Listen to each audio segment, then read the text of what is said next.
बिस्मिल्लाहिर्रहमानिर्रहीम। अस्सलाम वालेकुम फर्स्ट ईयर स्टूडेंट्स। आज हमारा लेक्चर नंबर 9 है। लास्ट लेक्चर के अंदर हम लोग प्रिंटर्स को डिस्कस कर रहे थे। तो प्लॉटर्स जो है वो आगे उसी की सीरीज़ का हिस्सा है। इसकी जो सारी की सारी वर्किंग होती है वो एग्जैक्टली ऑलमोस्ट प्रिंटर्स के जैसे ही होती है। तो इसकी उसमें दो टाइप्स आपकी बुक में मेंशन की हुई हैं। एक आपका फ्लैट बेड है और सेकेंड आपका ड्रम प्लॉटर है। तो इनके जो मैकेनिज़्म है वो ऑलमोस्ट वही होते हैं जो आपके प्रिंटर्स के होते हैं। अगर तो आपको मैकेनिज़्म समझना है इनकी प्रिंटिंग का तो बेहतर है कि आप पहले लास्ट लेक्चर को एक दफ़ा देख लें ताकि आपकी इसकी जो अंडरस्टैंडिंग है वो आसान हो सके। प्लॉटर्स जो हैं, जहाँ से मैंने भी आपकी बात रिपीट की थी कि इनका जो मैकेनिज़्म है, इनकी जो वर्किंग है वही प्रिंटर्स वाली है। वो आपको बताते हैं कि प्लॉटर्स जो हैं they produce high quality graphics and many colours. कि आपके जो प्लॉटर्स होते हैं ये आपके पास ग्राफिक्स को प्रोड्यूस कर रहे होते हैं और आपके पास जो कलर्स की क्वांटिटी है वो भी बढ़ जाती है। देन वो आपको बताता है कि जो प्लॉटर्स हैं उनका जो मेन मकसद ये है वो आपकी जो नॉर्मल लाइफ है वहाँ पे इतना यूजेज नहीं होता, बल्कि स्पेशलाइज्ड एप्लीकेशंस होती हैं जो आपके पास आर्किटेक्ट्स होते हैं, जो ड्राइंग्स बननी होती हैं, मैप्स होते हैं, ग्राफ्स होते हैं। नॉर्मली जो हम अपना बुक अभी आप पढ़ रहे हैं वो नॉर्मली A4 पेज होता है, ठीक है। तो जब आपने उससे बड़े पेज पे जो कि A3 या A2 होता है, जब आपने उनके ऊपर चीज़ों को प्रिंट करना होता है या आपने फ्लेक्सेस प्रिंट करनी होती हैं तो वहाँ पे प्लॉटर्स यूज़ होते हैं, ठीक है। अब फर्स्ट आपका है फ्लैट बेड। फ्लैट बेड जो होता है वो कहता है paper lying flat on the table like surface. कि आपके पास एक टेबल अवेलेबल होता है, उसके ऊपर जो आपका पेपर है वो वहाँ पे पड़ा होता है और होता क्या है कि वो जो फ्लैट बेड प्रिंटर है वो आके उसके ऊपर जो भी उसने चीज़ को प्रिंट करना होता है वो उसको आगे प्रिंट कर देता है, ठीक है। और आपके पास जो फ्लैट बेड है ये आपकी मशीन के ऊपर डिपेंड करता है कि वो कितना बड़ा जो पेज है या कितनी बड़ी फ्लैक्स जो है वो प्रिंट करने की कैपेबिलिटी रखती है, ठीक है। 1 to 4 colour pens move across the paper and the image is produced. अब जो कलर पेन्स हैं वो वाली चीज़ मैंने आपको प्रिंटर्स में लास्ट टाइम बताई थी पिन्स की फॉर्म में कि आपके पास कितनी पिन्स अवेलेबल होती हैं और पिन्स जितनी ज़्यादा होंगी आपका जो इमेज प्रोड्यूस होगा वो उतना ही ज़्यादा अच्छा और उतना ही ज़्यादा क्लियर होगा। और सिमिलरली वो जो कलर्स होंगे वो भी फिर ज़्यादा से ज़्यादा इन्हेंस होते जाएंगे। वो कहता है कि यहाँ से आपके पास 1 to 4 कलर्स अवेलेबल होते हैं RGB की फॉर्म में और वो मूव अक्रॉस करते हैं पेपर पे और आपके इमेज को प्रोड्यूस कर देते हैं। पाकिस्तान के अंदर भी जो आप इलेक्शंस के टाइम पे नॉर्मली देखते हैं जो फ्लैक्सेस प्रिंट हुई होती हैं वो ये फ्लैट बेड को ही यूज़ कर रही होती हैं। फ्लैट बेड प्लॉटर्स होते हैं और वो आपकी फ्लैक्सेस को आराम से प्रिंट कर लेते हैं। सेकंड है हमारे पास drum plotter.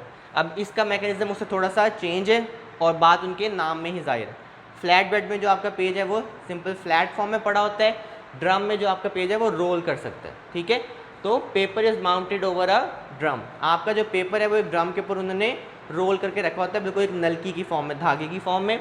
This enables continuous output. इससे होता क्या है कि आप जो अपनी आउटपुट है उसको कॉन्टीन्यूस कर सकते हैं। अब फॉर एग्जांपल आपने यहाँ पे एक पेज को 100 टाइम्स प्रिंट करना था तो क्या होगा, पहले आपको एक दफ़ा पेज रखना पड़ेगा, वो उसको प्रिंट करेगा, देन आपको उस पेज को रिमूव करना पड़ेगा, देन नया पेज उसकी जगह पे प्लेस करना पड़ेगा। तो ऑब्वियसली वो थोड़ा सा टाइम कंज्यूमिंग होगा। लेकिन इसके अंदर क्या होगा आपके पास कि आपने वो पेज उसके बना के उसके अंदर आपने रख दिया नलकी की तरह पे और वो ऑटोमेटिकली उसके ऊपर चलता रहेगा, मूव ऑन करता रहेगा और आपके जो 100 पेजेस हैं वो as compare to flat bed बहुत जल्दी प्रिंट हो जाएंगे, ठीक है। और आपको बताते हैं कि जो ड्रम प्लॉटर है इसका जो थोड़ा सा उन्होंने यूजेज बताया वो कहते हैं दे कैन ट्रैक अर्थक्वेक्स, ठीक है। वो सिंपल सा एक पेज होता है तो उसके ऊपर आपके पास अर्थक्वेक जब आता है तो वो रेक्टर स्केल की मेजरमेंट करने के लिए आपके पास एक पिन होती है इस फॉर्म में, ठीक है। यहाँ पे पेज होता है और वो जो पिन है वो मूव करती रहती है, पेज आपका चलता रहता है और वो इस फॉर्म में आपके अर्थक्वेक्स को ट्रैक कर लेता है। सिर्फ यही इसका एक यूजेज नहीं होता, ड्रम प्लॉटर के और भी यूजेज हैं लेकिन आपकी जो बुक में उसने मेंशन किया था वो सिर्फ यही था। क्योंकि आपका ये जो चैप्टर है मैं आपको बार बार बताता आया हूँ कि ये सिर्फ रिवीजन हो रही है आपकी, ठीक है, रिगार्डिंग इंफॉर्मेशन टेक्नोलॉजी। और छोटा सा टॉपिक उसने एंड पे एक और दिया हुआ था साउंड आउटपुट का, ठीक है, कि आपकी आउटपुट डिवाइसेस की जो लास्ट चीज़ है वो साउंड है, ठीक है। और उसके अंदर उसने आपको स्पीकर्स की थोड़ी सी डेफिनेशन बताई हुई है। शॉर्ट क्वेश्चन में ये बात आपको वो पूछ सकते हैं। और आपको बताते हैं कि आपके पास ऑडियो आउटपुट आती है स्पीकर की फॉर्म में और यहाँ पे उसने एक छोटी सी बात लिखी कि आपका जो साउंड डाटा होता है उसको हम कन्वर्ट करते हैं मशीन के यूजेबल फॉर्म के अंदर। इसका बेसिकली मीनिंग क्या है, अब जैसे मैं बोल रहा हूँ तो मेरे पास मेरी जो आवाज़ है वो एनालॉग फॉर्म में, ठीक है। लेकिन जो आपके जिस भी कैमरे के अंदर ये रिकॉर्डिंग हो रही है, जब आप इसको यूट्यूब पे देख रहे हैं तो आपको जो आवाज़ आ रही है वो डिजिटली आ रही है। लेकिन एक्चुअली में जो मैंने एनालॉग में बोला था और आपको जो डिजिटली सुनाई दे रहा है वो एग्जैक्टली सेम चीज़ है, ठीक है।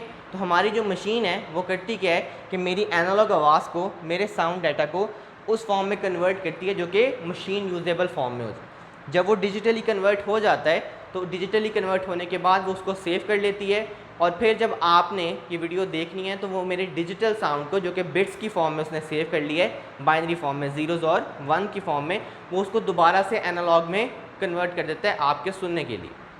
और उसने उसको बता देता कि आपके पास वैरायटी अवेलेबल होती है स्पीकर्स की, डिपेंड करता है आपके पास कार के स्पीकर से लेके, वूफर से लेके, जिनके अंदर बेस होती है, या फ़ोन के जो स्पीकर्स हैं, ठीक है, लैपटॉप्स के अंदर अवेलेबल है। तो इनकी मुख्तलिफ वैरायटी है और उनके साउंड की रेंज भी वेरी करती है। मेनली जिसके अंदर जो चीज़ वेरी करी होती है वो उसकी एम्पलीफाइंग होती है कि साउंड कितनी ज़्यादा हो सकती है, और उनकी जो बेस आती है वो होती है, ठीक है।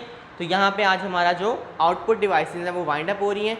इंशाल्लाह नेक्स्ट लेक्चर के अंदर हम नए टॉपिक को शुरू करेंगे। Thank you so much. अल्लाह हाफ़िज़।